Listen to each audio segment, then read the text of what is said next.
मैं देवों के देव महादेव के चरणों में प्रणाम करती हूँ। मैं गौरी पार्वती माता के चरणों में प्रणाम करती हूँ। मैं कार्तिक गणेश दोनों भैया के चरणों में प्रणाम करती हूँ। और मैं शिव जी के पूरे परिवार को चरणों में नमन करती हूँ। सभी देवी देवता चरणों में प्रणाम करती हूँ। जितने गुरु भाई बहन लोग हैं उनको मैं प्रणाम करती हूँ। और महादेव से ही दया मांगती हूँ कि हे महादेव सब पर दया कीजिए, पल पल दया कीजिए। जितना गुरु भाई बहन लोग का काम रुका हुआ सबका काम पूरा कीजिए हे महादेव। मैं यही आपसे दया मांगती हूँ।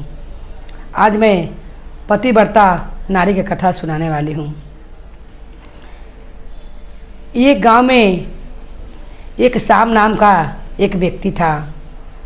वो व्यक्ति के माता पिता कहते थे कि अब तुम शादी कर लो, मगर वो शादी करने के लिए तनिक भी तैयार नहीं था।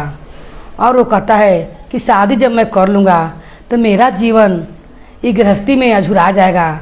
अब मेरा मन है कि मैं भगवान के भक्ति में ही लगा रहूं और मैं शादी नहीं करूं, क्योंकि मैं शादी कर लूँगा तो 2 से फिर 3 होऊंगा, 3 से 4 होऊंगा। इसीलिए ऐसा कहकर वो अपना माता पिता को यह बात कहकर वो एक साधु को खोज में निकल जाता है। और खोजते खोजते एक साधु जहाँ रहते हैं जंगल में तपस्या करते वहीं पर चल जाता है। और जाकर कहता है साधु जी से कि साधु बाबा मुझे भगवान का भक्ति चाहिए, मैं शादी करना नहीं चाहता हूँ। मैं चाहता हूँ इसलिए भगवान का मैं ध्यान करूँ और उनके ही पूजा पाठ में रहूँ और मेरा जीवन उन्हीं की भक्ति में समर्पित हो जाए।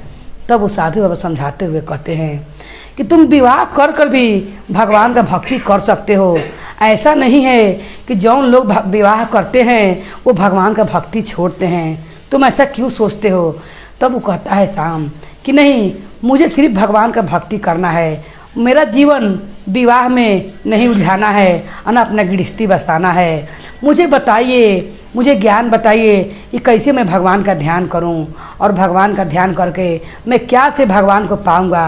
तब कहते हैं उस साधु कि तुमको भगवान के पाने के लिए अपना मन को साफ करना पड़ेगा और तुम्हें भगवान के लिए तपस्या करना पड़ेगा, तब तुम भगवान के पाओगे। सच्चे मन से तुम भगवान का तपस्या करो और तपस्या करते हुए अपना मन से क्रोध त्याग दो। तब शाम कहता है कि ठीक है, और उसी जंगल में वो तपस्या करने के लिए बैठ जाता है। वहाँ पर एक पीपल का पेड़ रहता है। जब शाम तपस्या करते रहता है उसी समय एक चिड़िया वहाँ पर बैठकर चाई चाई करते रहती है। इतना बाबा समझाइले रहते हैं कि भगवान के पाने के लिए मन साफ होना चाहिए, मन में छल कपट नहीं होना चाहिए, अक्रोध तो तनिक भी नहीं होना चाहिए, तभी भगवान के पास सकते हो और तभी तुम्हारा तपस्या भी पूरा हो सकता है। शाम तो गरीब बाबा से कहता है कि ठीक है और कहकर तब करने बैठता है। मगर चिड़िया का जब इतना आवाज़ सुनता है कि चिड़िया चाय चाय कर रही है, अब उसका ध्यान टूट जाता है और कहता है कि ये चिड़िया, तब तक कहने लगता है कि ये चिड़िया तुमको बुझा नहीं रहा है कि मैं यहाँ बैठकर महादेव के ध्यान कैले हूँ और तुम उसी में मेरा तपस्या का भंग की हो, मैं तुझे श्राप देता हूँ। तब कहती हो चिड़िया कि मेरा छोटे छोटे बच्चे हैं, मुझे माफ़ कर दीजिए और मुझे श्राप मत दीजिए। वो क्रोध से शाम जब ताकता है तो चिड़िया जल के भस्म हो जाती है। जब चिड़िया जल के भस्म हो जाती है तब ये सोचता है शाम कि मैं तो बहुत शक्तिशाली हो गया हूँ। लगता है कि तप कैला से, महादेव का तपस्या कैला से मुझ में बहुत शक्ति आ गया है, मैं अब किसी को भस्म कर सकता हूँ। लगता कि मेरा पूरा हो गया है तपस्या। और यही सोचकर वो शाम अपन नगर में चल जाता है, क्योंकि जिस नगर से वो निकला हुआ था उस नगर में उसको गईले बहुत दिन हो गया था। जब उसका माता पिता ने शादी के बात किया था उसी समय शाम अपन नगर छोड़ के आ गया था। इसलिए वो जब पूरा बड़ा बड़ा दाढ़ी कर लेता है शाम और अपन नगर में जाता है, कोई उसे पहचान नहीं पाता है, क्योंकि बहुत दिन के बाद शाम अपन नगर में जाता है। जब नगर में जाता है तो जाकर वो भिक्षा मांगने लगता है और कहता है, जाकर उसी नगर से निकलता है। एक पत्नी अपना पति को उस समय भोजन करते रहती है। उसी समय शाम उसका दरवाज़ा पर जाता है और कहता है कि जो कोई भी घर में है मेरे लिए थोड़ा अनाज ले आइए, क्योंकि मैं द्वारे पर भिक्षा मांग रहा हूँ। वो पत्नी कहती है कि अगर आपको अनाज चाहिए तो आपको द्वार पर कुछ देर बैठना पड़ेगा, क्योंकि मैं अपना पति को भोजन करा रही हूँ, इसलिए मैं अपना पति को भोजन कराते छोड़ कराकर आपको मैं अनाज नहीं दे सकती हूँ, थोड़ा सा आप इंतज़ार कर लीजिए। शाम क्रोध से लाल बबूला हो जाता है और कहता है कि तुम मुझे जानती नहीं हो कि मैं कितना तपस्वी हूँ और मैं क्या क्या कर सकता हूँ। उसी समय घर में से आवाज़ आता है। वो पत्नी कहती है कि आपने मुझे चिड़िया समझ कर रखा है कि एक चिड़िया का आपने जब देखा तो चिड़िया जल कर भस्म हो गई, मुझे वो समझ रखे हैं आपने। तब कहता है वो साधु दो रहे पर से कि तुम ये कैसे जानती हो कि मैंने चिड़िया का जब अब देखा है क्रोध से तो चिड़िया जल कर भस्म हो गई। तब वो पत्नी कहती है कि मैं इसका उत्तर आपको आकर नहीं दे सकती हैं। आप एक गांव जब बढ़ के जाइए, वहाँ पर एक कसाई होगा जो मांस काट रहा होगा, उससे ही जाकर पूछिएगा, इस सवाल का जवाब आपको वही बताएगा कि मैं कैसे जानती हूँ कि आपको देखला से वो चिड़िया जल के भस्म हो गई है। आप मुझको कुछ नहीं कर सकते हैं। ये बात सुनकर शाम बहुत व्याकुल हो जाता है कि आखिर इसको मालूम हुआ कैसे। ये घर में रहने वाली एक पत्नी साधारण सी, ये कैसे मेरा मन के बात जान गई। अब मैंने इतना तप कर कर महादेव को प्रसन्न कर कर मैंने शक्ति जाना है। तब वो जाता है और देखता है कसाई मांस काट रहा है। तब कहता है जाके कसाई से कि मुझे तुमसे एक बात पूछना है। तले कसाई उसे बोलने से पहले कहता है कि मैं जान गया कि तुमको क्या पूछना है, क्योंकि जिस नारी ने तुमको भेजा है वो यही ने कहकर भेजी है कि तुम यही ने जानना चाहते हो कि चिड़िया कैसे जल कर भस्म हो गई। तुम मेरा घर पर चलो और मैं अपना घर पर जाकर तुम्हें बताऊंगा, क्योंकि मुझे भी बहुत ज़रूरी काम याद आ गया है। वो तपस्वी सोचता है कि इतना तप कर कर मैंने महादेव का इतना शक्ति पाया है, अरे बिना तप कैले नारी कैसे इतना कुछ जान गई। इसी बात को सोचकर वो तपस्वी वो कसाई के संग उसका घर पर चल जाता है।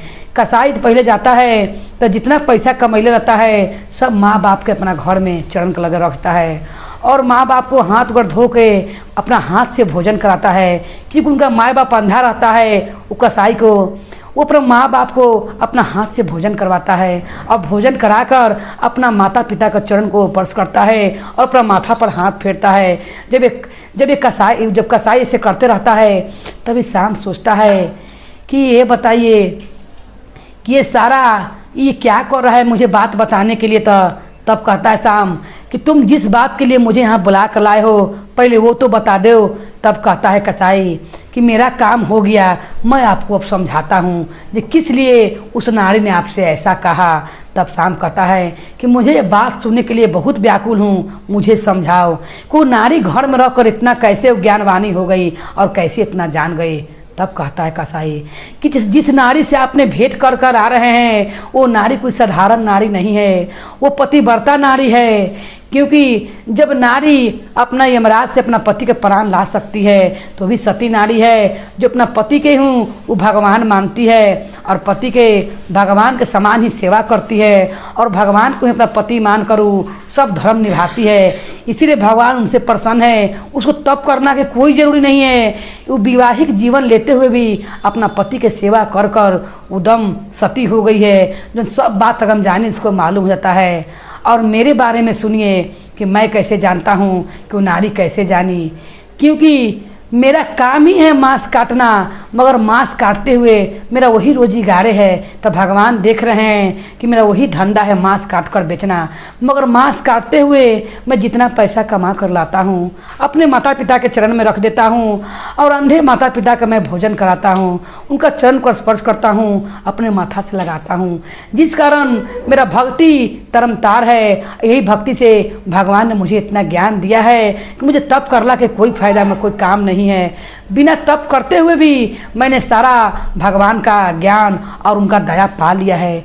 जब ये बात सुनता है शाम तो उसे बड़ा अफसोस होता है कि मैंने इतना दिन महादेव का तप किया और तप करते हुए महादेव ने मुझे दर्शन नहीं दिया। इन्होंने विवाह करते हुए अपना माता पिता की सेवा करते हुए मांस काटते हुए इतना इन पर भगवान का ध्यान है और भगवान का इतना दया है।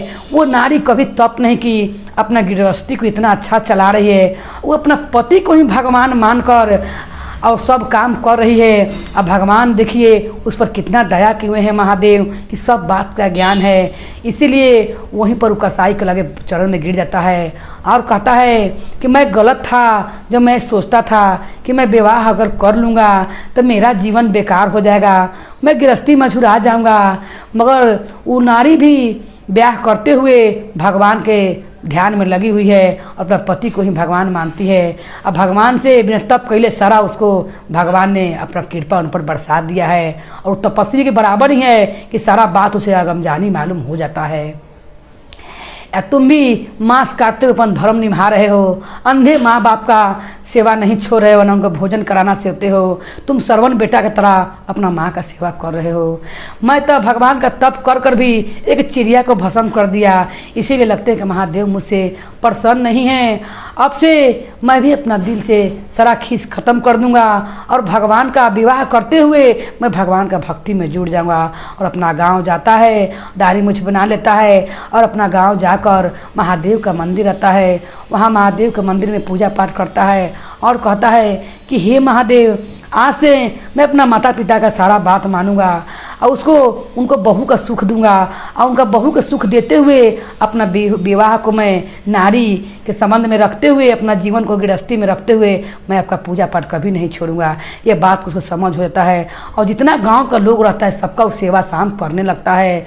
तब महादेव की कृपा से उसको ये बात का ज्ञान हो जाता है कि भक्ति आदमी किसी रूप में कर सकता है, जरूरी नहीं है कि विवाह वाला हो गया है तो अपना पत्नी में ही अझुरा जाएगा, चाहे पत्नी अपना पत्नी में ही पति में ही अझुरा जाएगी। इसीलिए ब्याह शादी होला के बाद भी आदमी भक्ति महादेव के कर सकते हैं। इसका ज्ञान हो जाता है, तब से शाम ब्याह शादी करते हुए भगवान का भक्ति नहीं छोड़ता है और महादेव पर उस पर पूरा कृपा हो जाता है और वो भक्ति से महादेव को पा लेता है। बोलिए हर हर महादेव की जय, गौरी पार्वती मैया भवानी की जय, भैरव भैया की जय।